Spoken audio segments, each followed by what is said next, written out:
tes tes tes. Ya, kita mulai. Assalamualaikum warahmatullahi wabarakatuh. Alhamdulillahi rabbil alamin wal aqibatu lil muttaqin wa la udwana illa 'alal zalimin. Asyhadu an la ilaha illallah iyyahu na'budu wa iyyahu nasta'in wa asyhadu anna Muhammadar Rasulullah shadiqul wa'dil amin. Allahumma shalli wa sallim ala nabiyyina Muhammad wa ala alihi wa sahbihi ajma'in. Salam tidak lupa kita sampaikan kepada Nabi kita Nabi Muhammad sallallahu alaihi wasallam, kepada keluarganya, para sahabatnya dan orang-orang yang mengikutinya hingga hari kiamat. Seperti biasa pada Sabtu pekan kedua pada subuh kita mempelajari tafsir juz amma agar kita semakin paham surah-surah yang biasa kita baca, kepada keluarganya, para sahabatnya dan orang-orang yang mengikutinya hingga hari kiamat. Terakhir kita sampai surah dan ayat berapa? Ada yang ingat mungkin? Terakhir surah apa kita mempelajari supaya nggak ngulang?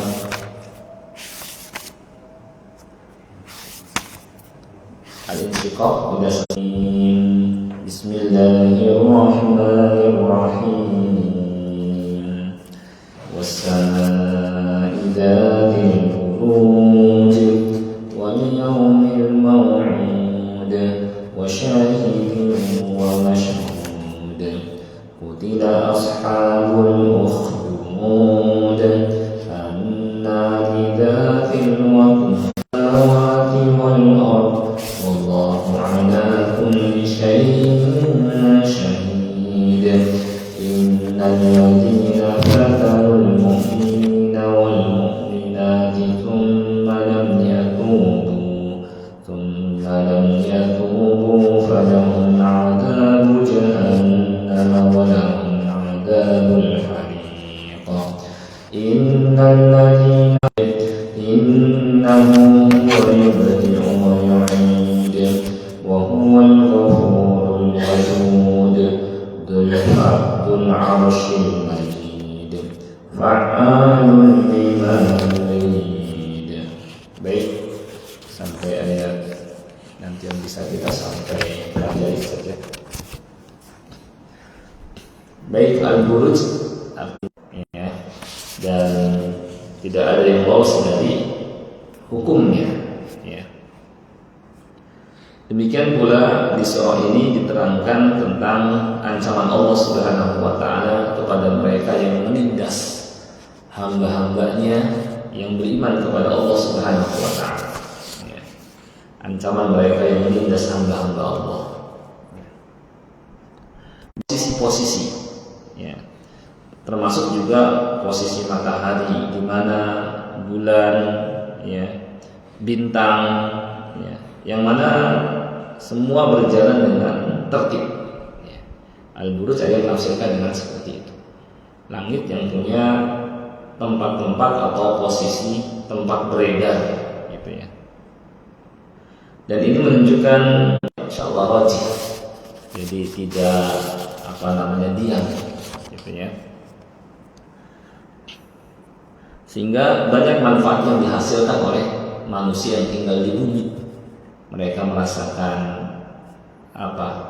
cahaya yang terang, ya, seperti di siang hari, merasakan kehangatan, ya.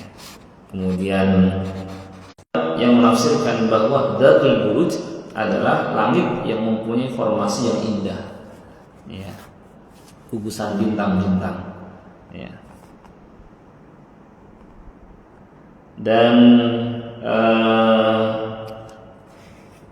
Dan pendapat-pendapat lainnya yang intinya bahwa di langit ada posisi-posisi benda-benda langit, ya, atau posisi bintang-bintang. Di langit ada posisi bintang-bintang. Baik, kita sudah pelajari bahwa Allah Subhanahu wa taala menciptakan bintang ini untuk 3 hal, ya. Yang pertama menghiasi langit. Jadi supaya langit tampak indah dengan adanya bintang-bintang. Ya, nggak kosong seperti sebenarnya kosong begitu saja, tapi ada bintang-bintang. Dan ketika hendak menuju sebuah tempat atau mencari jalan, mereka memperhatikan bintang-bintang, ya, posisi-posisinya sehingga mereka tidak tersesat. Ya.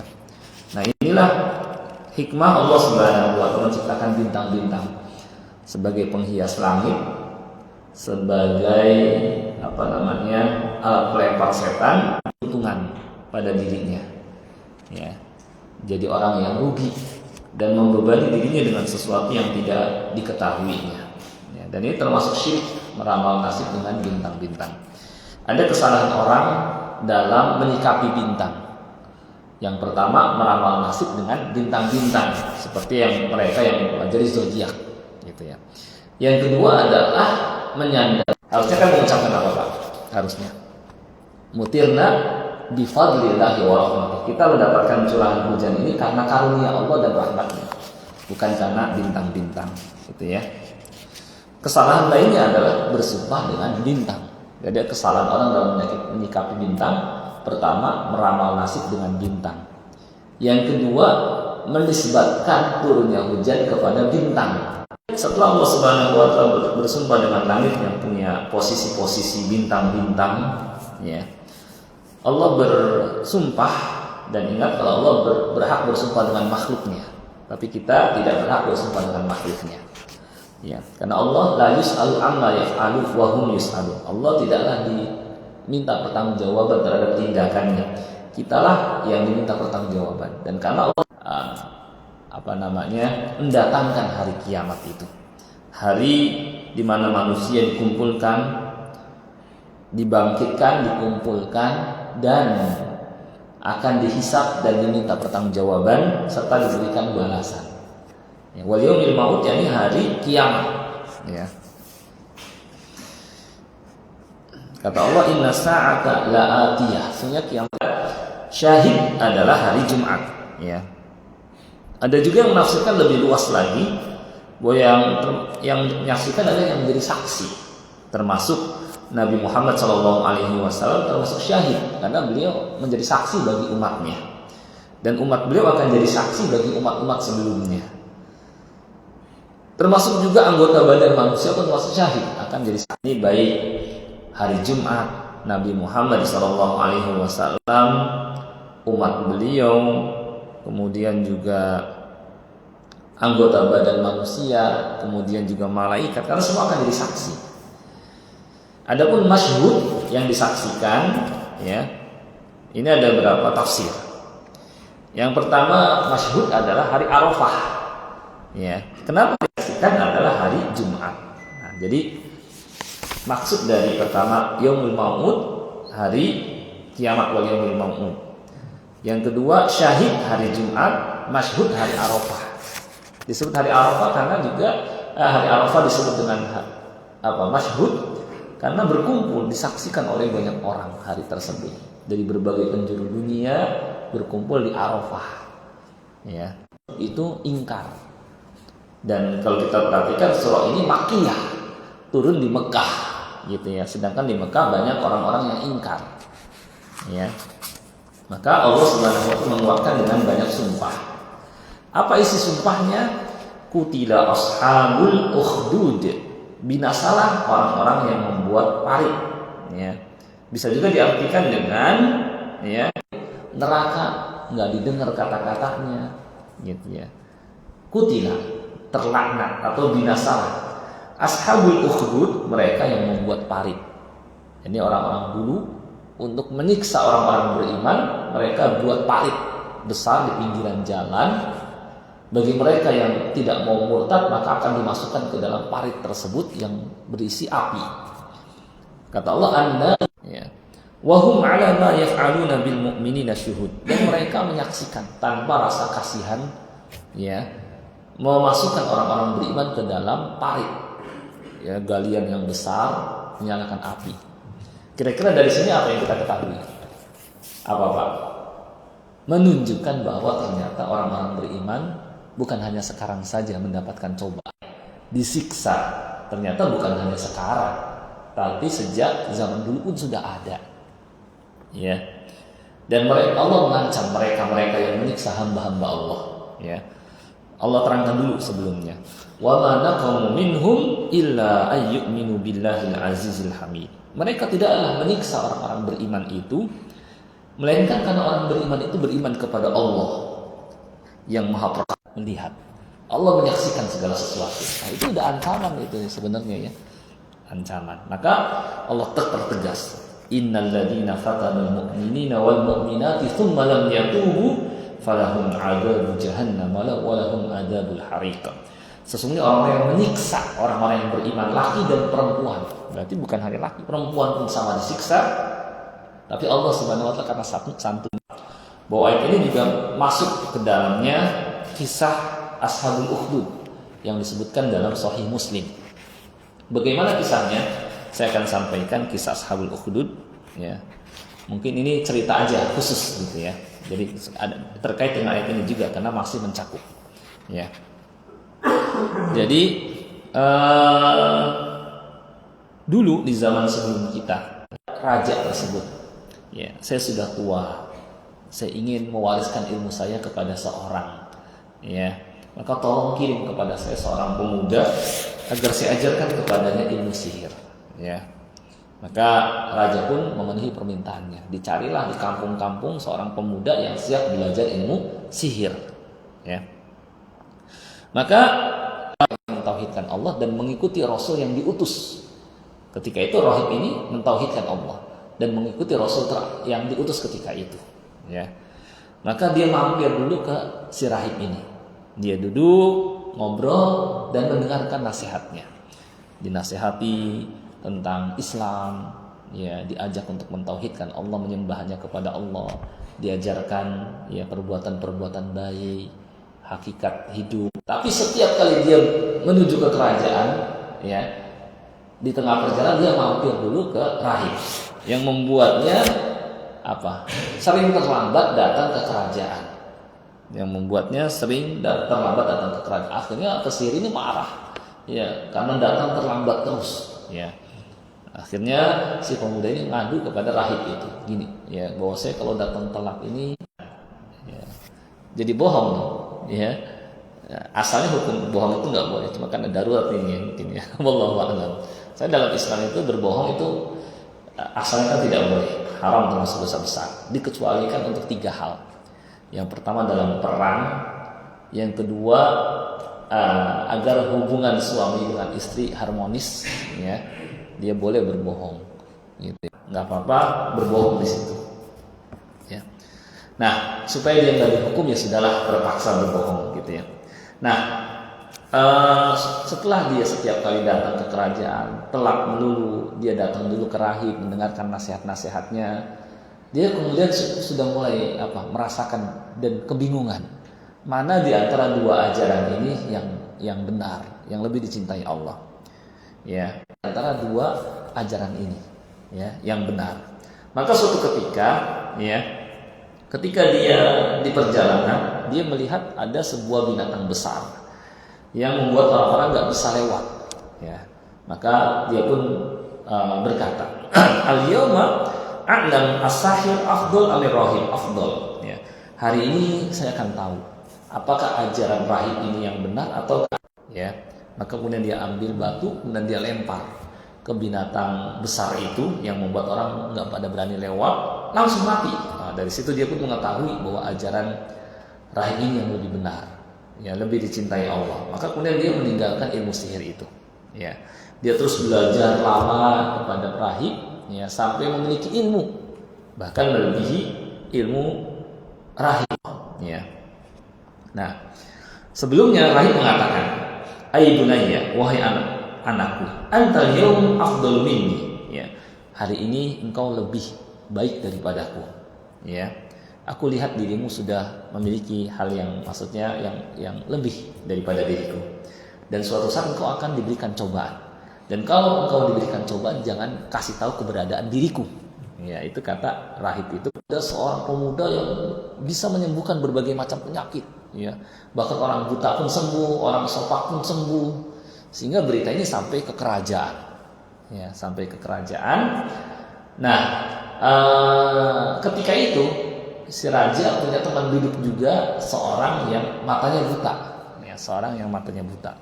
Mendengar katanya di sebuah kampung ada seorang pemuda yang bisa menyembuhkan orang yang ajma.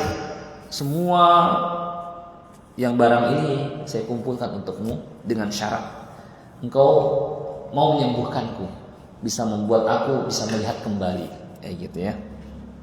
Maka kata si pemuda ini, saya tidak bisa menyembuhkan seorang pun, ya. Yang menyembuhkan adalah Allah. Tapi kalau engkau beriman kepada Allah, ini berdoa kepada Allah agar Allah Subhanahu wa taala sembuhkan, mengembalikan penglihatannya. Maka kemudian si teman duduk raja ini bisa melihat, ya, bisa melihat. Wah, dia gembira sekali, bisa melihat setelah sebelumnya buta. Seperti biasa dia harus di kerajaan kembali menjadi teman duduk yang bersama dengan raja. Tapi ketika itu dialah yang mengembalikan penglihatanku. Langsung raja ini kaget. Walaka Rabbun ghairi, apakah kau punya Tuhan selain saya?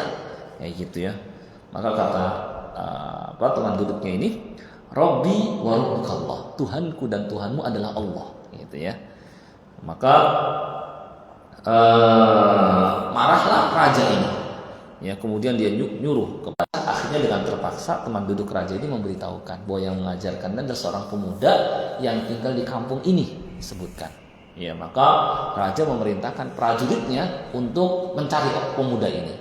Didatangi kampung tersebut, ditemui seorang pemuda dan kemudian dibawa ke kerajaan. Dibawa ke kerajaan, ya. Kemudian orang yang sopak dan menyembuhkan berbagai macam penyakit, ya. Maka kata pemuda ini, ya, saya tidak bisa menyembuhkan. Yang menyembuhkan adalah Allah Subhanahu wa taala, ya, Tuhanku. Ya, secara seperti itu. Maka marahlah raja, ya, disuruh prajurit tangkap, bawa ke penjara, ya, dan hukum dia. Ya, maka disuruhlah Algojo untuk menghukumnya, menyiksanya. Karena penyiksaan begitu keras membuat pemuda ini nggak kuat dan akhirnya memberitahukan bahwa yang mengajarkan ilmu agama ini adalah seorang rahib yang tinggal di jalan ini, kayak gitu. Maka akhirnya raja mengirimkan lagi prajuritnya dan, ya, mendatangi rahib ini, ya, hingga akhirnya dibawa ke kerajaan, sehingga berkumpullah di kerajaan 3 orang utama, ya. Yang pertama adalah teman duduk raja, yang kedua adalah mereka harus dihukum mati, ya. Maka tawaran pertama kepada teman duduk raja ini, kayak gitu. Kalau kamu nggak murtad dari agamamu, kamu akan, ya, dihukum mati dengan cara dibelah 2, ya, badanmu, disiapkan gergaji besar, ya, dan ditawarkan mau murtad atau tetap di atas agamanya sebagai syahid. Maka dipanggillah yang kedua, rahib, ya, ditawarkan mau murtad apa enggak. Kalau enggak, kamu akan mengalami nasib yang sama seperti teman duduk raja tadi itu, ya, ya. Tetap dia nggak mau murtad, akhirnya ditaruh di atas kepalanya gergaji besar dan dibelah jadi 2, jadi gergaji, gugur sebagai syahid. Tinggal lempar dia dari atas gunung, dari puncak gunung. Maka dibawalah pemuda ini ke puncak gunung. Sesampainya di puncak gunung, ya, ya, maka si pemuda ini berdoa, Allahumma kfinihim bima syi'ta, ya Allah, lindungilah aku dari mereka.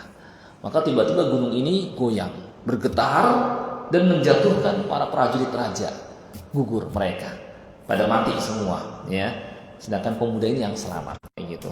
Bawa dia ke tengah laut, tawarkan, kalau dia nggak mau murtad juga, ceburkan dia ke dalam laut, gitu ya. Maka dibawalah pemuda ini ke tengah laut, ya, di atas kapal. Sampai di tengah laut, pemuda ini berdoa, Allahumma kfinihim bima syi'ta, ya Allah, jagalah aku dari mereka, ya. Maka tiba-tiba kapal pun, ya, goyang, kau tidak bisa membunuh saya sampai kamu mau melakukan apa yang saya perintahkan. Maka karena raja ini khawatir rakyatnya pada percaya kepada si pemuda, beriman kepada Allah, mengikuti ajarannya, wah senang banget ditawarkan untuk bisa membunuh si pemuda ini. Ya, maka dia bertanya raja ini, wa ma'amruka, ya, apa itu? Apa yang engkau istilahnya? Bagaimana cara bisa membunuhmu? Kayak gitu. Lepaskan panah itu sambil mengucapkan Bismillahi Rabbil Gulam, dengan nama Allah Tuhannya si pemuda. Itu dengan cara seperti ini engkau bisa membunuhku. Wah, maka senang sekali raja dengan saran si pemuda, karena ingin pemuda ini mati, ya, supaya nggak terpengaruh rakyatnya dengan si pemuda ini. Ya. Kemudian pemuda ini meninggal dunia.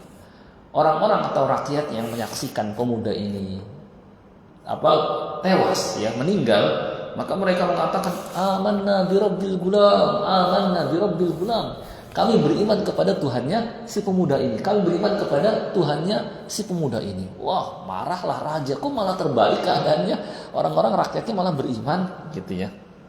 Akhirnya maka mereka semua menolak untuk murtad. Akhirnya mereka pun dijatuhkan ke dalam api itu, ya, ke dalam parit itu yang berisi api yang besar. Gitu. Mereka semua pada dimasukkan ke dalam, dibakar ke dalam api. Ya. Bagaimana orang-orang beriman dulu sampai disiksa, dimasukkan ke dalam api yang besar, gitu ya. Hingga tinggallah ada seorang ibu bersama anaknya, ya, berkenaan dengan kisah Ashabul Ukhdud ini. Ya. Jadi mencakup kisah ini dan kisah-kisah yang semisalnya. Bagaimana orang-orang beriman dulu mereka diuji dengan berbagai macam ujian, tapi Allah Subhanahu wa taala di sini mengingatkan bahwa dan memperingatkan bahwa mereka yang menyiksa orang-orang yang beriman, laki dan perempuan, kemudian mereka tidak bertobat, ya, bagi mereka azab neraka jahanam, dan bagi mereka jalan pintas ya sebagai syahid, itu jalan pintas kayak gitu. Jalan yang mau proses ya banyakin ibadah kepada Allah Subhanahu wa taala, menjaga shalat, menambahkan kalau bisa dengan yang sunnah-sunnah, ya, beribadah kepada Allah, berbuat baik kepada manusia. Itu jalan yang butuh waktu, terus sabar di atas itu. Jalan pintas sebagai syahid, ya, itu insya Allah semua itu sebagai sarana untuk masuk ke dalam surganya Allah. Berikutnya kita adakan tanya jawab, silakan. Ya.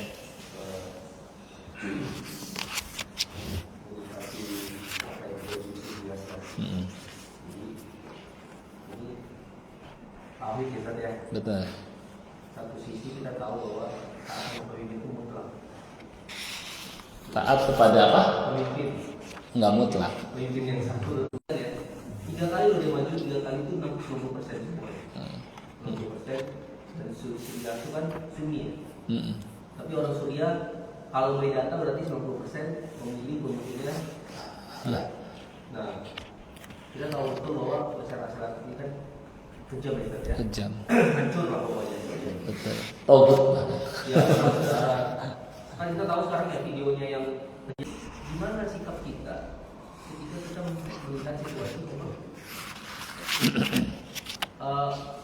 Sebagai muslim itu menyikapinya gimana? Satu sisi Israel ini musuhnya kita, satu sisi di Suriah kalau nggak ditolak pemimpin kita pemimpinnya Syiah dan kejam. Sementara kita umat muslim itu punya dogma taat samina wa ta'na. Nah, sekarang pertanyaan saya, sampai mana kita? Sementara di Palestina, Qatar, Saudi itu nggak cocok sama Israel, nggak bisa mereka menangin Palestina gitu. Satu sisi di bantu Suriah, satu sisi Palestina mati aja gitu. Nah, ini faktanya ya. Nah, sekarang bagaimana cara kita menyikapi situasi yang di luar batas kita gitu, di luar batas pemikiran kita. Iya. Nah, kira-kira gitu. Baik, ada banyak masalah. Jadi gini, pertama terkait dengan apa yang nggak boleh ditaati, ya, kecuali kalau tidak memerintahkan maksiat maka hukum asal ditaati, ya. Itu yang pertama. Yang kedua, berita yang sampai kepada saya beda dengan yang Anda mendapatkan. Kalau yang sampai kepada saya, maka Yahudi atau Israel yang istilahnya mendukung Bashar al-Assad, yang menyembah selain Allah, ya, ngaku Ali sebagai Tuhan, bahkan Bashar sendiri ya nyuruh sebagian rakyatnya untuk nyembah dirinya juga, kayak gitu. Dan ya setelahnya terkenal kejam, baik dia maupun dan bapaknya sama-sama, ya, dan menghabiskan, membantai rakyatnya dalam jumlah yang sangat banyak sekali kan. Kita sudah maklum tahun 2003 Impres itu buat ya ngepres besi yang itu pun dipres jadi selembar kertas. Manusia di situ dipres terus jadi selembar kertas gitu. Kemudian ya dibuang gitu. Itu saking kejamnya Bashar al-Assad. Alhamdulillah ya Bashar al-Assad ini tumbang. Cuma dia keburu pergi ke Moskow. Dia kira dia dapat selamat gitu ya. Dari manusia mungkin selamat, tapi dari Allah nggak bisa. Bashar ini selain malah ketika tumbangnya Bashar al-Assad ya gembira kaum muslimin di penjuru dunia. Ya yang saya dapati semuanya ya pada umumnya ya. Kecuali orang yang istilahnya aliran dengan Bashar al-Assad Syiah gitu ya. Tapi yang lainnya semua Ahlus Sunnah mereka gembira karena tahu gitu. Termasuk yang di Saudi pun gembira ya. Jadi bukannya Yahudi mendukung mujahidin atau HTS atau rakyat Suriah ya untuk menumbangkan enggak, Yahudi sama sekali enggak mendukung, bahkan dia pun ya memang bikin ulah di mana-mana Yahudi itu ya. Di Syam di Suriah ya, di Suriah dia jatuhkan dalam hadis kenyataan sekarang itu. Makin kesini makin sejalan dengan yang disebutkan dalam hadis. Ya, jadi bagaimana keadaan Syam nanti akan jadi pusat kaum muslimin. Ya, gitu. Sesuai yang disebutkan dalam hadis itu. Yang kadang kita masa sih, tapi ternyata bagaimana dalam waktu singkat kurang lebih belasan hari aja langsung digulingkan, cepet banget menggulingkan Bashar al-Assad. Dan kemudian dari pasukan Hayat Tahrir Syam menyatakan bahwa ya dia nanti akan Palestina, kemudian Suriah, Yordania, dan Libanon, dan nanti akan menjadi wilayah kaum muslimin. Sedikit-sedikit sudah kelihatan ke arah sana.